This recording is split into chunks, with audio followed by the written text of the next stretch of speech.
ఖమ్మం జిల్లా కమ్యూనిస్టుల కంచుకోట కాదని భవిష్యత్తులో బీజేపీ అడ్డాగా మారుతుందని తెలంగాణ బీజేపీ అధ్యక్షులు రామచంద్రరావు అన్నారు.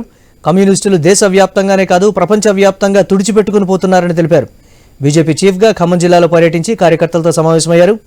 42% రిజర్వేషన్లు బీసీలకు ఖచ్చితంగా ఇవ్వాలని, అందులో ముస్లింలకు రిజర్వేషన్ కల్పించకూడదని స్పష్టం చేశారు.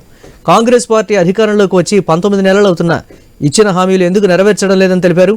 కేంద్ర ప్రభుత్వం యూరియా కావాల్సినంత ఇస్తున్నా కూడా సమస్య ఎందుకు వస్తోందని మంత్రి తుమ్మలను ప్రశ్నించారు.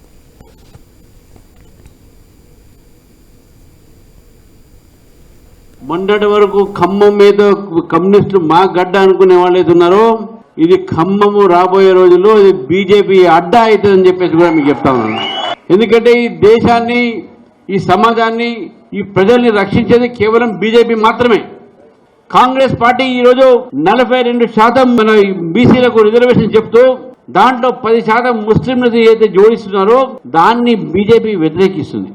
42% బీసీలకు మీరు రిజర్వేషన్ ఇవ్వాల్సిందే, ఎందుకంటే మీరు బిల్లు ప్రవేశపెట్టారు. ఆ బిల్లుకు సపోర్ట్ చేసింది బీజేపీ, బేషరతుగా సపోర్ట్ చేసినాం. మరి అటువంటిప్పుడు దాన్ని అమలు పరచాల్సిన బాధ్యత మీది కాదు.